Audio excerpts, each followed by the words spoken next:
Hi, this is Generous Theology. What are you reading in the new year?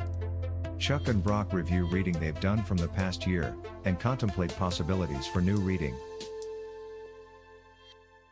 Yeah, no, I agree that more material, especially in the area of Reformed theology and reformational Reformed theology, just seems to be available. And I know that there are organizations, even the volumes that you and I have read together, Reformed Ethics and Reformed Dogmatics by Bavinck, are really the fruit of a nonprofit society that was created to publish a lot of his materials in the English language. And I know there are a number of organizations like that as well. I've been reading through a book by Abraham Kuyper as well, that a whole series of Kuyper's works has been translated into English and published through the support of a nonprofit organization that gets support from a wide range of different places. And so that's neat. But I remember whether I probably was fortunate that in that area, I had some connections and resources because of my connections to Dordt University that other people may not have had. But even then, what you'd get is either material that was self-published in the days before self-publishing was a thing. And so the variety of quality and things tended to vary, or else these very niche publishers that were difficult to find their books and difficult. There wasn't such a thing as Amazon, and I try not to use Amazon too much, but there weren't the larger networks. Even when I go to my favorite Christian bookseller, Hearts and Minds Books in Dallastown, Pennsylvania, he has all sorts of networks he can use to get stuff that just wasn't as easy to do years ago. And I remember, actually, this dates back to when I was a kid. I remember my father, before he started teaching at the college level, he had been an engineer just for a few years and decided, that he wanted to teach, and he wanted to teach in Christian institutions. And so he started out teaching high school in a Christian high school in New Jersey. And he was frustrated that there was very little content from an explicitly Christian point of view in the sciences that also, in his mind, took science seriously, but did so with the understanding that there is a real need to have a Christian perspective on it. And at the time, he was a member of a couple of different organizations, the Association for the Advancement of Christian Scholarship, the AACS, which eventually formed the Institute for Christian Studies in Toronto. He was also a member of an organization called the American Scientific Affiliation. And because of connections he made at conference and things like that, he actually self-published a chemistry textbook, a Christian chemistry textbook. It was not designed to be the only textbook that one would use, but it was designed to be somewhat of a supplementary textbook called Chemistry in the Kingdom of God. And back in the day, he did this, first of all, so he had a read that he could use, and he self-published it by running off, copies, not even photocopies, but what were those called?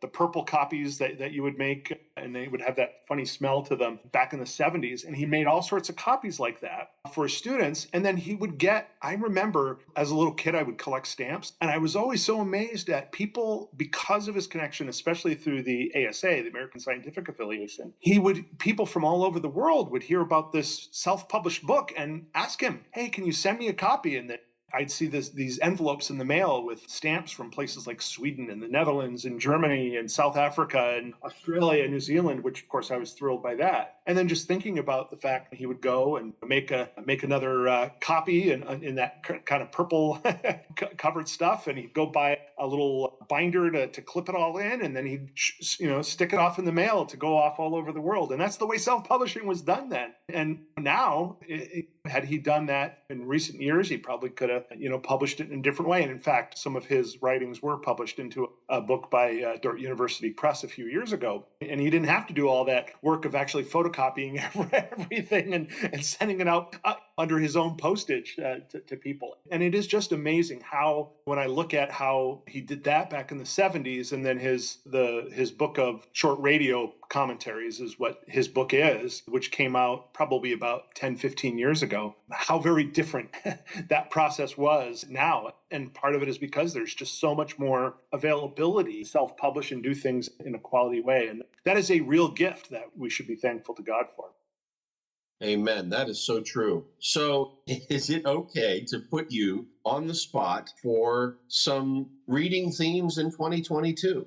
Not necessarily trying to ask you to rank things in some absolute priority, but what are some of the main themes that you're looking to read about in 2022? And maybe with an eye toward application, like maybe moving forward in certain areas. The classic example, for example, you and I have been talking about doing more with Herman Bavinck's Reformed Dogma. That might be one of the themes, and you might have other themes as well, too. Can I test the waters here with you? Sure. So I have not completely created I wouldn't call it a list, but the things that I'm really hoping to do in 2022. But I can tell you that a few things that are that I'm thinking about on that list.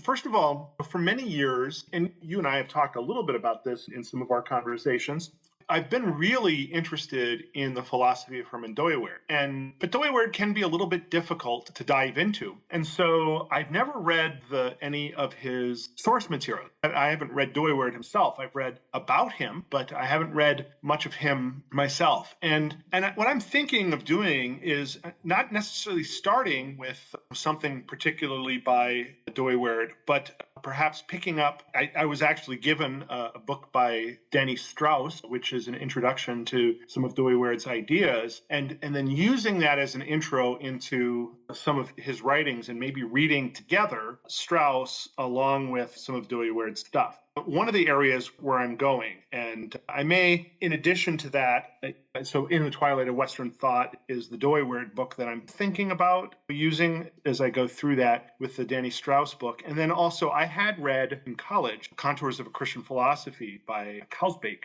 and I'm thinking about running through that again. And so walking through the reformational philosophy of Dooyeweerd and trying to pick up a little more on it and understand it. Also, another area that I've had some interest in, and I've done some reading already in it, is just in the concept of vocation. And what is vocation for a Christian? And a former professor of mine at the American Studies program and through the Christian College Coalition, Steve Garber, has written a series of books. His most well-known is called Fabric of Faithfulness. That is a really good book. And I'm thinking, again, of reading through some of Garber's books, but then as I read through them, he's got footnotes and things like that, and maybe diving into some of the source material that he's used as well, and reading a little more deeply in the concept of a vocation and what it means for a Christian to have a vocation, how there's a connection between that and just our work, but it goes beyond that. And I know there are a lot of, Martin Luther wrote on vocation. There are a lot of good Lutheran writers on vocation. There's a little less in the Reformed world, but it exists. It's out there. So that's another area where I'm thinking. And then the third one where I have some interest, and it's really related to what you and I are doing, which is, especially when we've been going through medieval philosophy, and we had done 19th century philosophy before, and we had done a little bit of a historical overview that started from the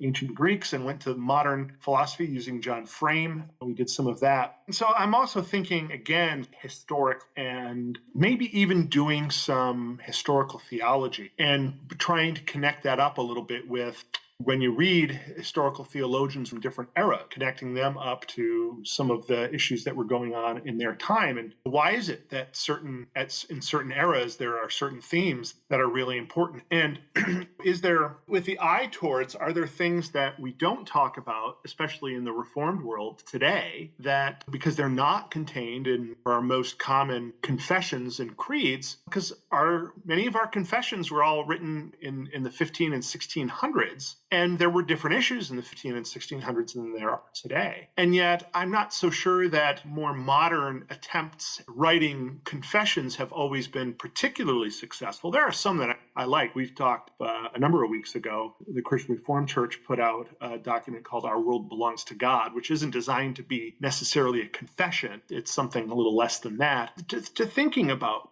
what are the issues that really get short shrift in our confessions, but yet in some ways maybe are confessional issues that the modern world ought to be thinking about, and some background in historical theology and the history that was going on behind the writers of historical theology from different eras, and thinking about applying that to today. How about you? What are some of the areas that you're looking at reading in the coming year in 2022?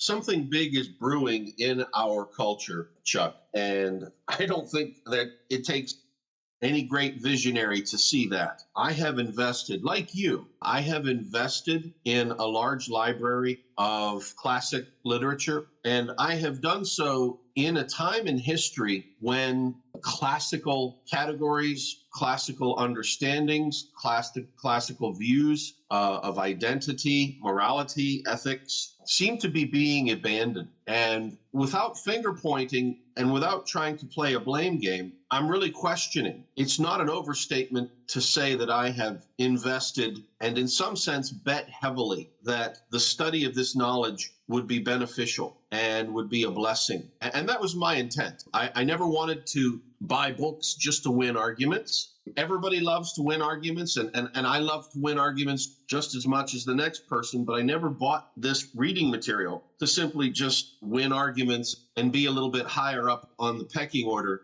by having this extra knowledge. I really think that there's something crucial, there's something valuable in all of this classic knowledge. And I find that we are in a time of redefinition. There is a new culture that is emerging out of the ashes of the old classic culture. Maybe another way to say that is the Pax Americana is turning into the Pax Americana, if I can make that play on words. And so I'm finding that just as I'm investing in all of this classical knowledge, the people who I thought I would be interacting with and who could possibly be swayed or influenced or interested in this information that I'm investing in and I'm spending so much money to study and to learn to acquire the knowledge. It's happening almost as society is taking that left turn into this new thing. And so I wonder if it is as big as the Renaissance, as big as the transition in the High Middle Ages that we've talked about, as big as the transition from antiquity to the Middle Ages, the fall of the Roman Empire and the subsequent change in cultures. And so in some sense, am I majoring in something that at the end of the day will be entirely uninteresting for the target audience that I had in mind when I decided to go down this path 25, 30 years ago? And that's really an interesting soul-searching sort of situation for me. And I have one or two answers to follow up with there, but I just want to check with you and see if you felt maybe the stress or the strain of you're investing in becoming knowledgeable in all of these areas. I know that you're doing this so that you can be a blessing, so that you can bless others with this knowledge, and that we can bless the society that we live, make an impact, be influencers in a wholesome and generous way. We're investing in something that is very rapidly a collapsing currency. Can I put it that way? What's your take on that?